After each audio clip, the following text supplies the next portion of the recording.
like a big full circle moment, but Creed was the real full circle moment.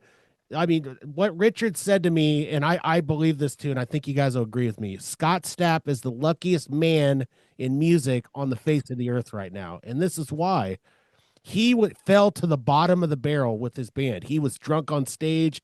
If you remember right, with his fall, he was slurring. People were over it. They're like, Scott Stapp sucks. I can remember Fred Durst coming out and saying, Scott Stapp's an effing egomaniac, F this guy. And everybody was over Creed. And somehow he's sobered up. He's gotten better.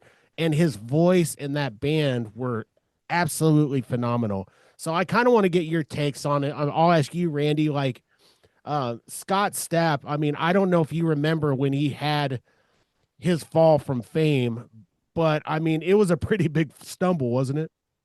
It was like everybody had written him off. Like it became a almost a mantra that, oh yeah, Creed sucks. And you're like, and just like you're like, you really liked a lot of the songs, so did I. Like I mean, I'm not gonna lie, during a certain stage of karaoke where I was doing a lot of shows, there were a lot of people wanting to do Creed songs all the time. And then it was like, not at all. And it's like they blended in the background and weren't heard from again. This is a huge turnaround. In fact, you're almost like you're actually really happy that uh that he's found the strength or he got the right help or whatever it is. And I'm glad he did. I mean, that's what I can really say is I'm glad he found his way because we need that music. We need that music. Well, sometimes we need that inspirational little bump, when you're like, if he can do it, I can do it. We got to get out of this funk. And just because you mess up doesn't mean that you are a mess up. And I think that was really brave of him to get back out and say, you know what, this is my life. This is what I love to do. I'm going to make it even better. I see that happen a lot with a Yeah, lot of we see musicians that a or lot, don't we? We do. And I mean, even people we know, Brooke, don't we, that have gone down that path and even as our friends, we try to help them, you try to help them, but sometimes it literally takes hitting rock bottom.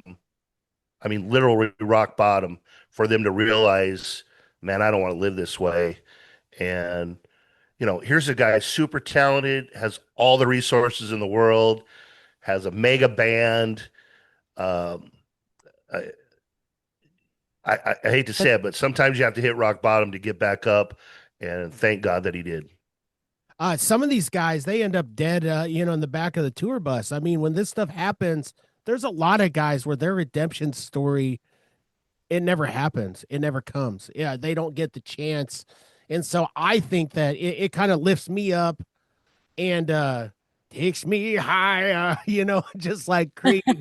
And yeah, I think about all the dumb crap I did, and I think like if I had like hit it big when I was, early on in music, and I probably would have ended up dead on a tour bus. Like the craziest, the way I was, the way my mental makeup was, how much I drank and did drugs and everything. Man, kudos to him. And I could just to watch that arena packed to the gills, going nuts over Creed, them putting on a clinic as a rock show. It left me feeling like I did at Greta Van Fleet, right? Like this was a real rock show. Rock is back. Rock fans are piling to all these places. And it was just great to see Scott Stapp and Mark Tremonti, who's one of my favorite guitar players out there, to see them back together. And man, just what a great show. I can't wait to see what happens next for that band. But right now they're on a massive resurgence, and I'm glad they are. The summer of '99 tour, it kicked